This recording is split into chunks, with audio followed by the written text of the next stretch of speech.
How you can be better than the Jew? The Jew was fasting, he was praying, he was giving charity, he was straitjacketing his life, but you are supposed to be better than that. Which way? Jesus explains. He said, when you fast, do not fast as the hypocrites do. They do not wash their faces and they don't brush their hair. Who? The Jews.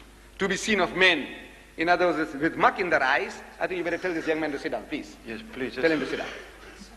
We had enough of him already. Yeah.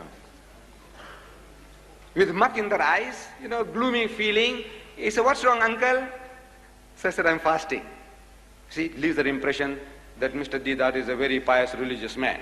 Out of season and in season he's fasting. So he says, no.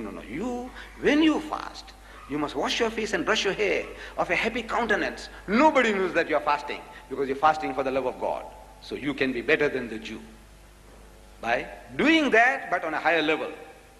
The Jews, when they committed adultery, they were guilty. You, my followers, Jesus says, if the thought goes through your mind, whosoever looketh upon a woman to lust after her had committed adultery with her already in his heart. So no beauty contest for you, no long leg contest for you. This is what he means, better than the Jew. You keep the laws, but on a higher level. When you give charity, the Jews made a big noise. See, so-and-so, his wife was in hospital, childbirth, and he couldn't bail her out. I had to help him with 250 rands. I tell the whole world, I helped him. I helped her brother, 250 rands I gave. So I'm boosting my ego at his expense. So Jesus says, no. When you give, what your left hand gives, your right hand mustn't know.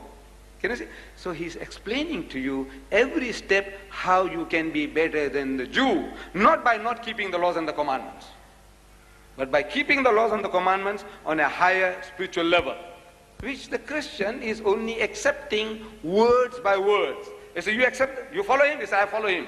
I say, which way are you following him? You don't look like him, you don't behave like him, your diet is not like his. In everything, he is just the opposite of what you have been doing.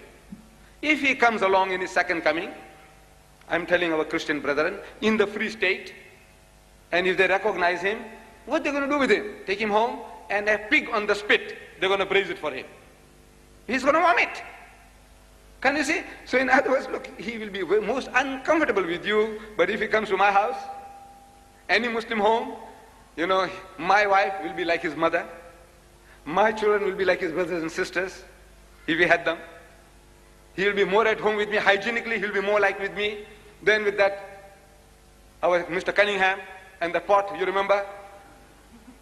You see, Jesus will be wanting that can of water. You haven't got it? Look, he will be more at home with us than with you. It is we who are following his teachings, not the Christians. Because you quoted again Peter, you quote Paul and Paul and Paul. I said, what did Jesus say? Please, for goodness sake, why didn't you tell me this is what Jesus said? Jesus said, the work is finished, and the work is finished. Let me remind you that our Quran translations for sale on the stage, 10 rands for 2 or 7 rands 50 for 1. We thank you one and all, and those who put questions, we thank you too. Thank you.